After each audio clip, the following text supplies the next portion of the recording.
Pravljica domačinke Brede Kovše z naslovom Prijatelji je obogatila ponedeljko popoldan otrokom in staršem, ki so poslušali pripovedovanje Simone Gorjup v Domu kulture v Slovenskih Konjicah v ponedeljek 24. novembra 2014. Avtorica je pravljice pričela pisati s tem namenom, da bi jih podarila svojim najbližjim najmlajšim. Danes imamo mi takšno posebno čast, da nas je obiskala gospa, ki je napisala tole pravljico, ki jo bomo mi danes prebrali. To je gospa Breda Marija Kovše, pa ji bomo dali en velik aplavz.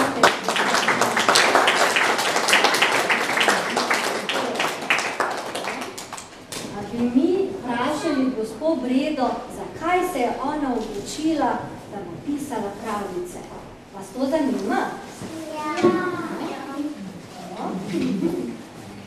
Zato, ker imam zelo rada otroke in nisem vedela, kaj jim naj podarim. Ne samo mojim, ampak vsem širše in okrog meni. In potem sem se odločila in začela pisati pravljice.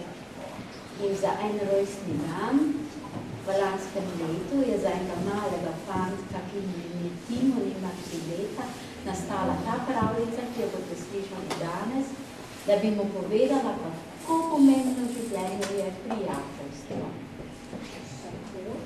In ta pravljica danes ima naslov Prijatelji. No, pa vprašali še bomo gospo Bredo, koliko pravljic pa je do zdaj že napisala?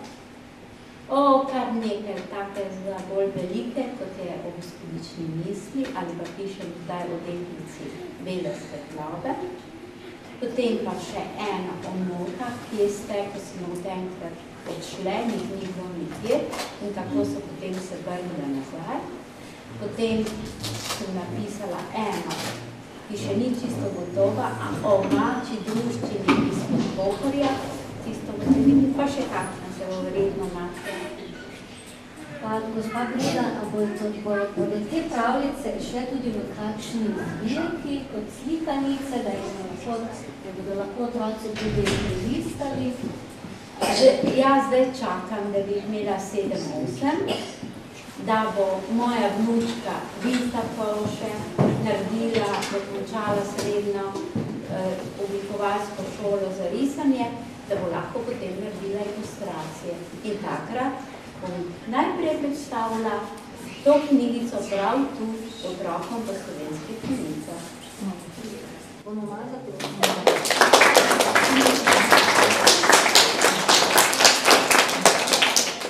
Po končanem branju pravljice so se otroci skupaj s starši posedli okoli mize in pričeli z izdelovanjem čebelice iz papirja in kartonastega tulca s tipalkami in krili. Čebelica Beri je namreč bila tudi ena izmed likov v pravljici, ki je glavni osebi, malemu fantiču Timonu, sedla na ramo in mu šepetala o prigodah svojih prijateljev s polj in travnikov daleč naokoli po Konjiški dolini. Po dolgi zimi in mrazu so sončni žarki preganjali še zadnje meglice in sivino, polja in travniki so zeleneli, cvetice in drevesa so poganjali cvetove in liste. Z juga so se vračale ptice in z žvrgolenjem pozdravljale ljudi na svojih poteh. Tisti dan pa čebelica Beri s posebnimi zlatimi krilci, ki so ji dajala moč in vzdržljivost, ni sedla fantu na ramo, temveč ga je povabila na izlet v naravo k drevesom, kjer jo čaka delo. Oprašiti mora namreč drevesa, ki bodo jeseni rodila sadeže. Pomlad je prvi letni čas, v katerem se mati narava prebudi in pripravi za rast, zatem pride poletje. Toplota pomaga, da sadeži rastejo in jeseni dozorijo. Takrat je čas, da ljudje shranijo pridelke s polj in vrtov, z dreves in poberejo zadnje jesenske darove v gozdu. Zima pa je letni čas, ko gre mati narava k počitku. Ta dan se je 2 prijateljema pridružil še mali Piš, vetrni otrok s Pohorja, ki je pomagal čebelici Beri pri njenem delu v tem letnem času in še kasneje. Ve, da mora paziti, da je vedno prijazen, da pihlja ravno prav in ne preveč okoli ovinkov. Mali Piš je vedno rad pozdravil svoje prijatelje sončne žarke, ki so veselo sijali na Konjiško dolino, pogovarjal se z njimi, kaj se dogaja daleč za obzorjem in o njihovih doživetjih pripovedoval Timonu in drugim vetrnim otrokom. Vsak je iz svojega konca prinašal pisane zgodbe. Pripovedovanje med prijatelji je prekinila Timonova mama, ki je klicala, da je čas za obisk pri babici. Timon se je razveselil, saj se je pri babici v naročju med pripovedovanjem prigod iz njene mladosti posladkal še sveže pečenimi dišečimi piškoti. Timonu so njene modrosti pomagale k novim spoznanjem.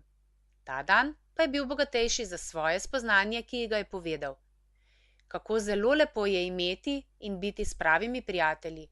Kako pomembno je, da si prijazen in prijatelj do vsega, kar je okoli tebe. In potem veš, da imajo zato tebe radi tudi drugi. Babica je prikimala in dodala. In rado te ima tudi življenje. Če pa ga še gledaš prav, ti rado razkrije svoje drobne, pa tudi večje skrivnosti.